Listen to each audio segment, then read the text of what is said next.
Tell me, when was the last time you made a decision that didn't feel like a sacrifice? We walk through this life convinced that we are the captains of our own fate, steering with logic and reason. But in the quiet, terrifying hours between midnight and dawn, you know the truth. You are not steering by the stars. You are steering by a pull much deeper, a magnetic force buried in the soil of your childhood and the architecture of your trauma. We often mistake our coping mechanisms for our personality. We think we are quiet, when in reality, we learned that silence was the only way to stay safe. We think we are helpful, when in reality, we learned that love was a transaction. Today, we are going to silence the noise of who you should be so we can hear the whisper of who you are.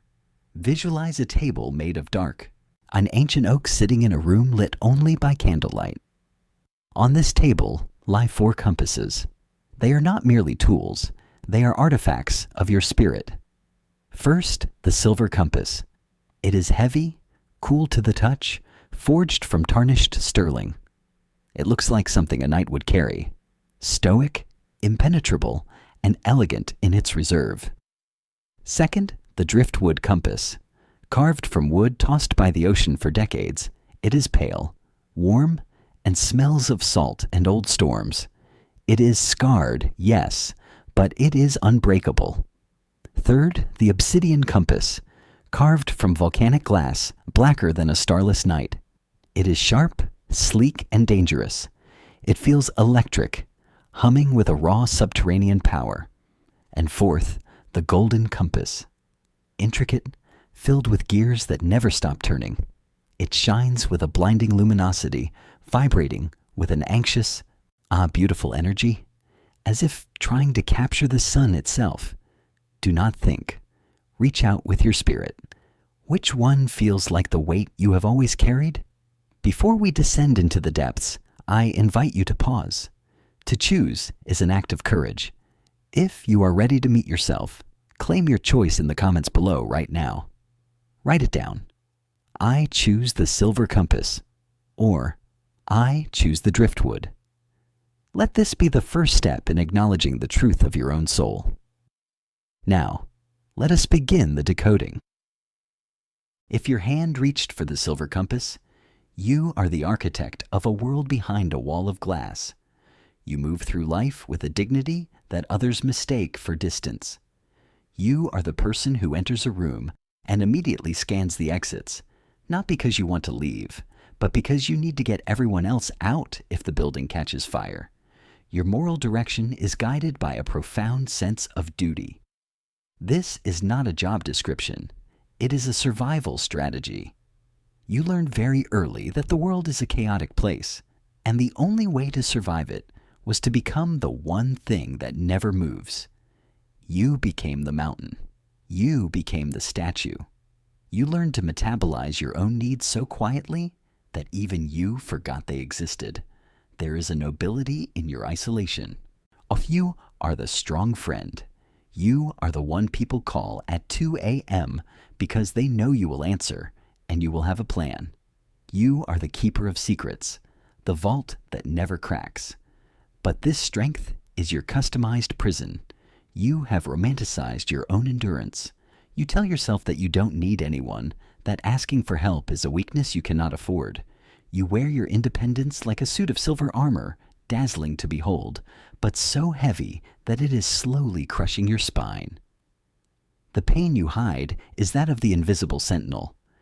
You are standing guard over a castle where everyone else is sleeping peacefully, and you are freezing to death at the gates. You feel a deep loneliness, even when you are surrounded by people who love you. Why? Because they love the armor, not the person inside it.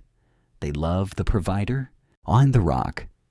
They do not know the soft, trembling child who lives deep within that silver shell, the one who is desperate to be taken care of for just one day. You chose the silver compass because you are tired of being the adult in the room.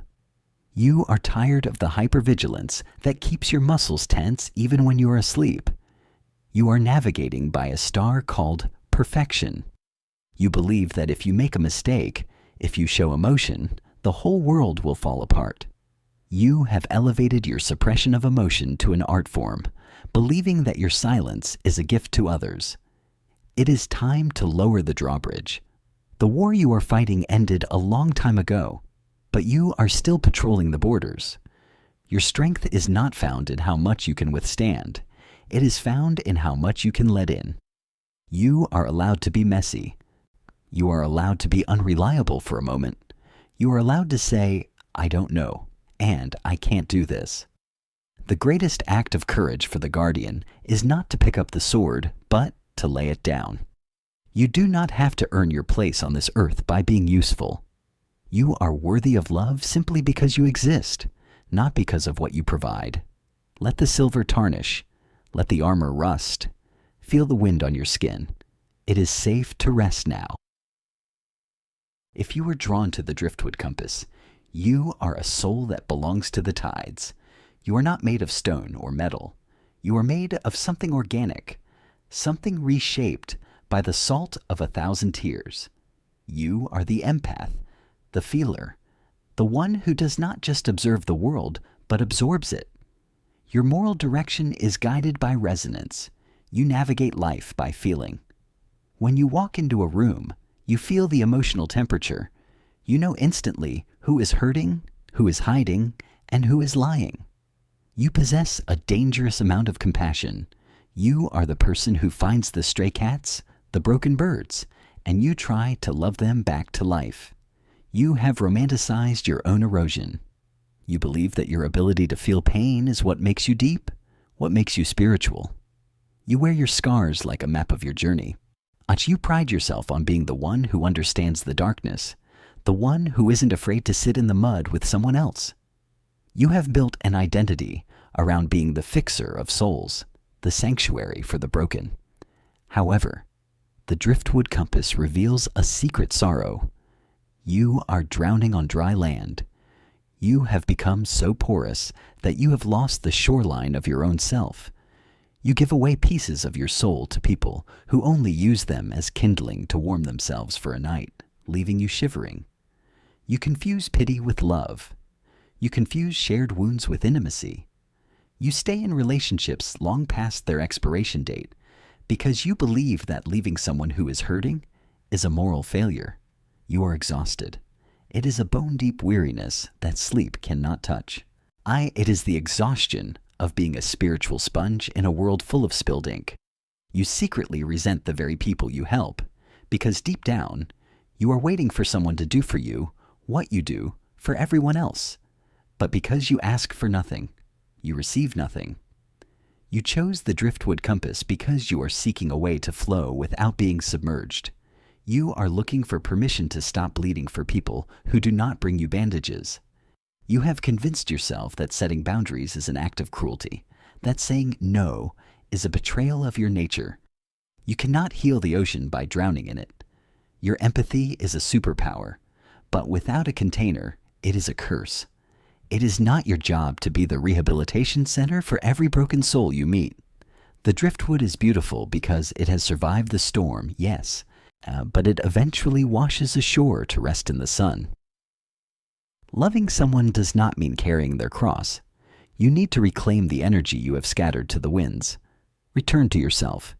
Build a fence around your garden, not to keep people out, but to protect the tender saplings of your own joy. You are allowed to be happy even when others are sad. Your joy is not a betrayal of their suffering. It is a beacon. Be the lighthouse, not the lifeboat. If you chose the obsidian compass, you are the truth seeker. You are the one who walks where others fear to tread. You have an allergy to the superficial. False positivity makes you angry. You are the person who sits at the dinner table and asks the question that makes everyone else uncomfortable because you value reality over polite fiction. Your moral direction is guided by authenticity. You are navigating through the dark, using your own shadow as a lantern.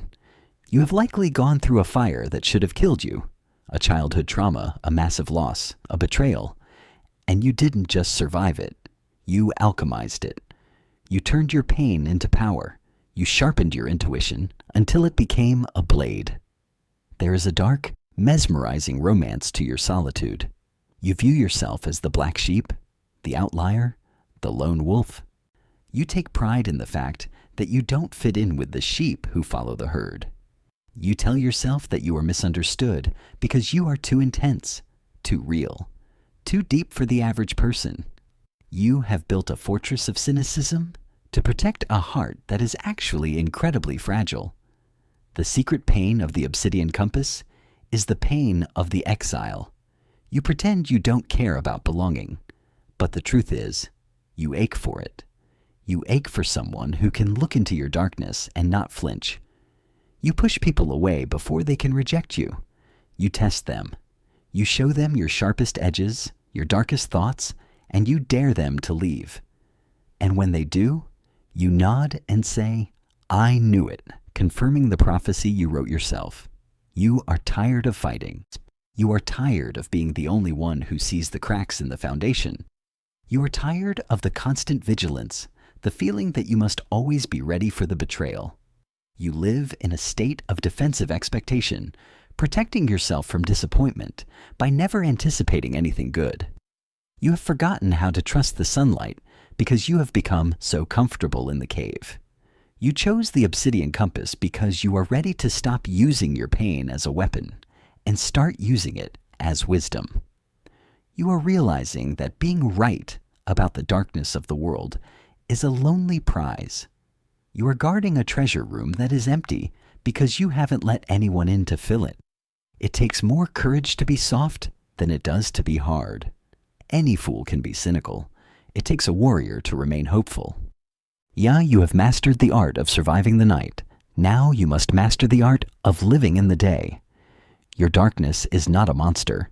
It is just a part of the landscape. But it is not the whole landscape. There are meadows in you too. There are soft, quiet places that need sunlight, not fire. Lower your blade. Not everyone is an enemy. Not every smile is a lie. Allow yourself to be deceived occasionally if it means you also allow yourself to be loved. The ultimate alchemy is not turning pain into power, but turning power into peace. You are safe now. If you chose the golden compass, you are the visionary. You are the spark, the catalyst, the dreamer. You are the creator who weaves words, colors, or ideas into existence. You believe in potential. You look at a gray sky and see the canvas for a sunset. Your moral direction is guided by expansion. You are terrified of stagnation. You navigate by the fear of being ordinary, the fear of living a life that leaves no trace. You are constantly moving, constantly achieving, constantly becoming. To stop is to die. You wear your busyness like a badge of honor, proof that you are maximizing your existence. But the golden compass hides a heartbreaking secret. You feel that you have to sing for your supper. You believe you are only as valuable as your last success, your last joke, your last creation. You are the golden child who learned that love was conditional on performance. If you stop shining, if you stop entertaining, if you stop being special, will anyone still want you? The pain you carry is the anxiety of the imposter. You are constantly looking over your shoulder, waiting for the world to realize you are just a human being, not a god. You feel a hollow emptiness in the moments of silence. That is why you fill every second with noise, with scrolling, with planning, with doing. You are running a race where the finish line keeps moving. You are trying to outrun your own shadow, trying to be so bright that you don't have to look at the parts of yourself that are dim and unremarkable. You chose the golden compass because you are looking for a destination that finally feels like enough. You are exhausted from the performance. You want, just for once, to be the one who is held, not the one who holds the torch. You want to know if you are lovable when you are boring, when you are unproductive, when you are just there. Your light does not come from what you do. It comes from what you are. The sun does not stress about whether it is shining brightly enough. It just burns. You do not need to earn your right to breathe. You do not need to justify the space you take up with accolades or achievements. The most radical thing you can do is to be ordinary, to sit in a chair and do absolutely nothing and realize that the world does not end, to create not for an audience, but for the joy of your own hands. Not you are allowed to be dull. You are allowed to be quiet. You are allowed to be a work in progress that never actually finishes. Put down the heavy burden of potential. You are already complete. The gold is not in the trophy. The gold is in your veins. Rest now, sweet messenger. The message has been delivered. You are enough. Take a deep breath. Let the image of the compass fade from your mind, but keep the feeling of it in your chest. Whether you chose the silver silence of the guardian, the weathered wood of the healer, the sharp glass of the alchemist, or the anxious gold of the messenger, understand this. You are not broken. You are a story in the middle of a chapter change. These compasses are not pointing to a location on a map. They are pointing to the parts of yourself that you have exiled.